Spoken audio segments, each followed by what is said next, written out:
Monday, 25th April, The Gap News This Morning, broadcasting live from Kuala Lumpur, I'm Ghazali Abdullah. Good morning. First, the headlines. Man runs amok, sets patrol car ablaze. Johor cops to look into claim that boy killed in crash wasn't racing. Indonesia's palm oil exports ban will impact market, says Deputy Minister. Ukraine war, top US diplomat with Zelensky in Kiev, says Ukrainian official. Macron vows to govern for all after election victory. Carlos Ghosn, ex-Nissan boss, says he wants a trial. And 31 gold medal target for SEA Games realistic, based on proper evaluation, says Faizal. And now the news in full. A logging worker is believed to have run amok and set a Proton Wajah police patrol car ablaze in Kampong Selengkong Nanasi, Pekan yesterday. Pekan District Police Chief Zaidi Madzin said the incident occurred at 11 p.m. and police received information from the timber yard supervisor that an Indonesian man in his 30s was running amok there. He said 3 police personnel were dispatched to the area in a patrol car and found the suspect alone at the scene. While carrying out inspection, the suspect became aggressive and attacked the police personnel, injuring 2 of them. The suspect then entered the house and returned with a flaming object which he threw into the police vehicle. A policeman still inside the car immediately got out to save himself, while the suspect fled into the nearby forest. He has not been found yet, police said when contacted yesterday.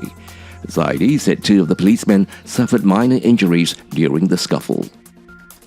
Police will investigate a family's claim that one of the 3 boys killed in an accident near Pasir Gudang 2 days ago was not involved in illegal racing.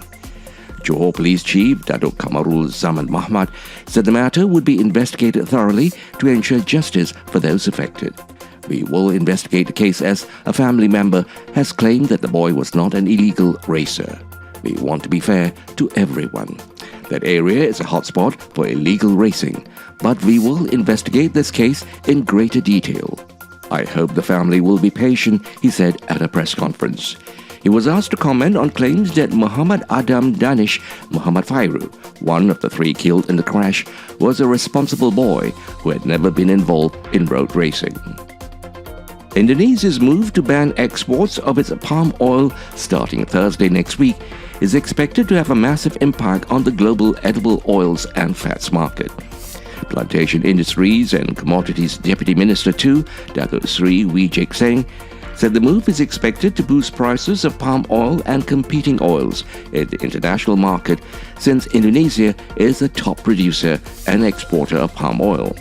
He said last year, Indonesia's palm oil accounted for 59% and 56% of the world's palm oil production and exports respectively, adding that Indonesian palm oil exports represented 30% of total global oils and fats exports.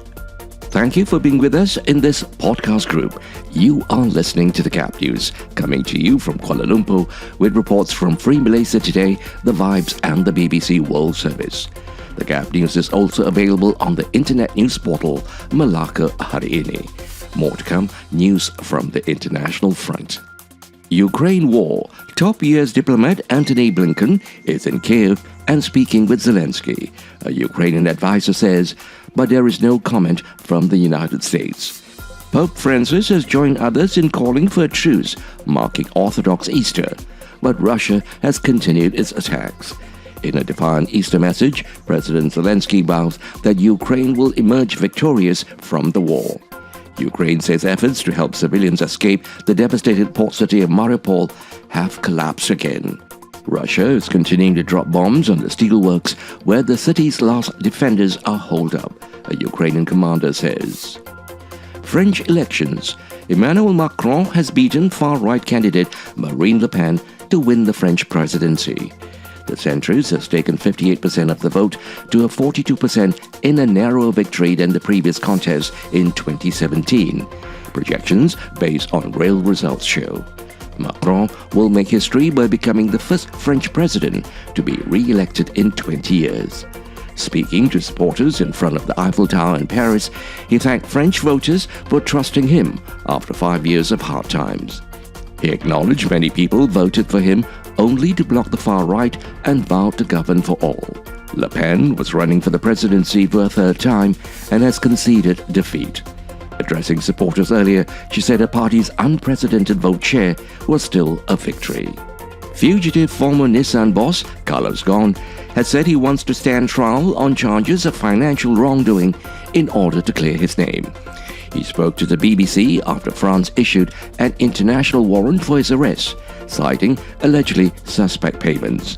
Mr. Ghosn said he was expecting the move, though he was surprised at the timing.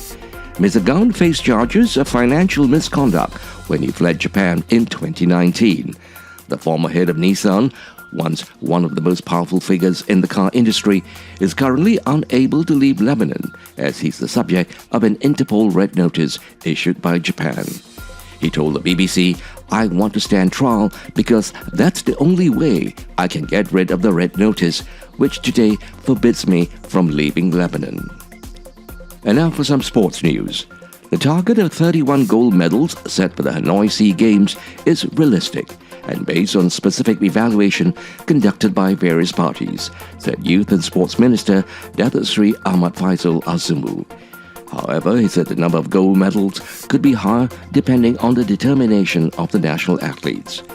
Sports analyst Dr. Pekan Ramlee was previously reported as saying that the target of 31 gold medals was seen as a safe move and should be increased based on the participation of 612 national athletes in the Hanoi Games, scheduled to take place from May 12 to 23rd.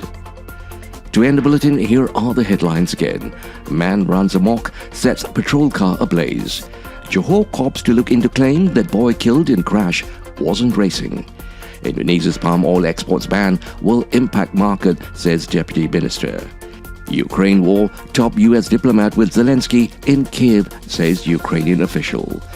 Macron vows to govern for all after election victory.